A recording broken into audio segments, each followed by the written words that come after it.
de Prensa Plus.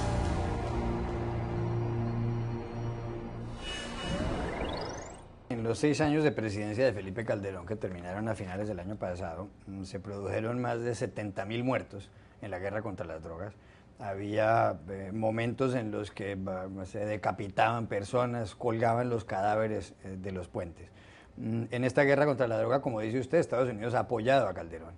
Incluso ha enviado aviones no tripulados a la frontera, tal como ha dicho el diario The Washington Post en los últimos días. Ahora, con la posesión de Enrique Peña Nieto, se ha centrado toda la agenda más en las cuestiones económicas, en el intercambio comercial entre Estados Unidos y México, que además implica 1.400 millones de dólares diarios en comercio.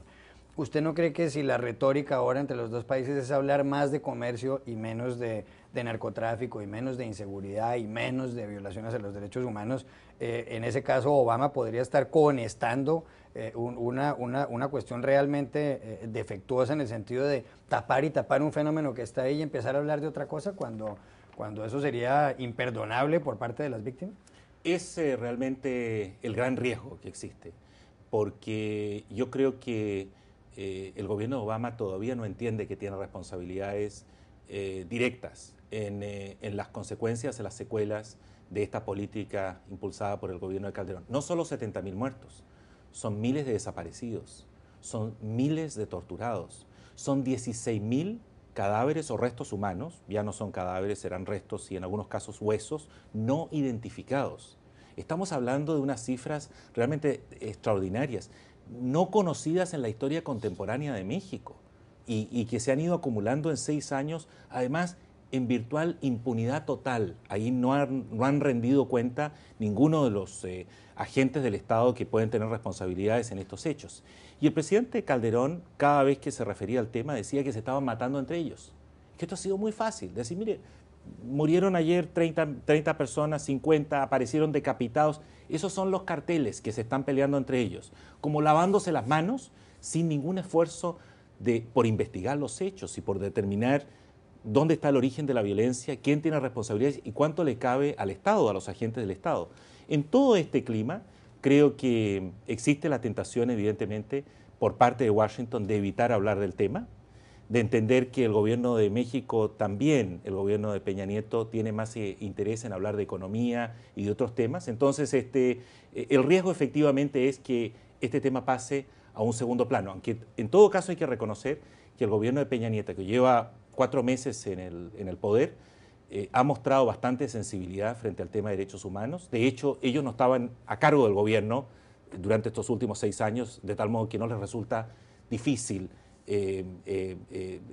reconocer los errores cometidos por el gobierno de Calderón. En México hay una democracia. ¿Cuántos desaparecidos ha habido en los últimos 6 años, desde cuando tomó posesión Felipe Calderón? No hay claridad, no hay datos concretos. La Comisión Nacional de Derechos Humanos tiene registrados más de 20.000 casos de desapariciones.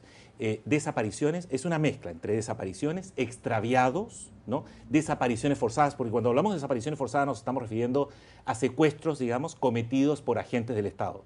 Las cifras varían de acuerdo a las estadísticas, a los datos, y en esto obviamente lo que cabe hacer es depurar estas cifras y determinar de qué estamos hablando. Pero que hay miles de desaparecidos, los hay. Más de 20.000 desaparecidos en democracia. ¿Cuántos hubo en Argentina y en Chile en las dictaduras? La comisión Nunca Más del escritor que presidió el escritor Sábato en Argentina documentó 10.000 casos. En Chile estamos hablando de 3.000 casos. De tal modo que, pero obviamente son en contextos de juntas militares. Lo que resulta inconcebible es que en una democracia, digamos, del hemisferio norte, hoy, digamos, en tiempos contemporáneos, no en los 80s o 70s, no en medio de una guerra fría, se puedan extraviar o desaparecer miles de personas y nadie rinde cuentas. José Jaime Hernández. Se ha dicho que una de las víctimas colaterales de esta guerra contra el narco en México ha sido la Procuración de Justicia.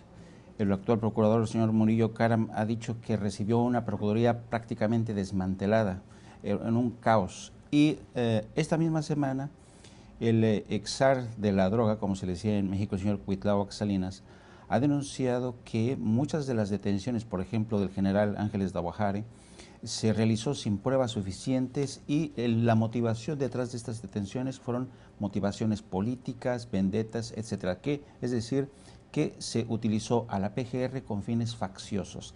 ¿Hasta qué punto realmente resulta preocupante que en México estemos en estos momentos conociendo que la Procuración de Justicia y el debido proceso fueron las grandes víctimas colaterales de esta guerra? Yo te diría que nada nos debe sorprender en México en lo que tiene que ver con Procuración de Justicia. Yo he tenido la oportunidad de hablar ya en 2 oportunidades con el actual Procurador General de la República, Jesús Murillo Caram.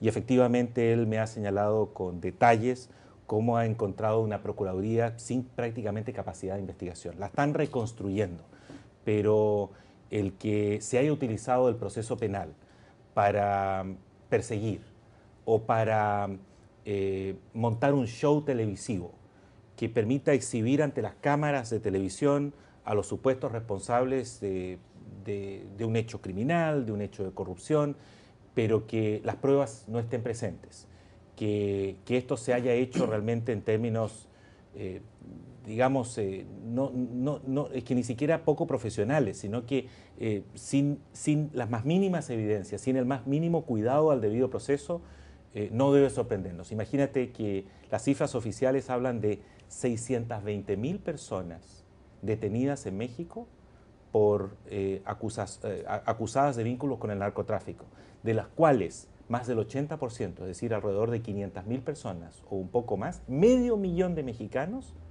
fueron liberados por falta de méritos. ¿Qué te demuestra eso?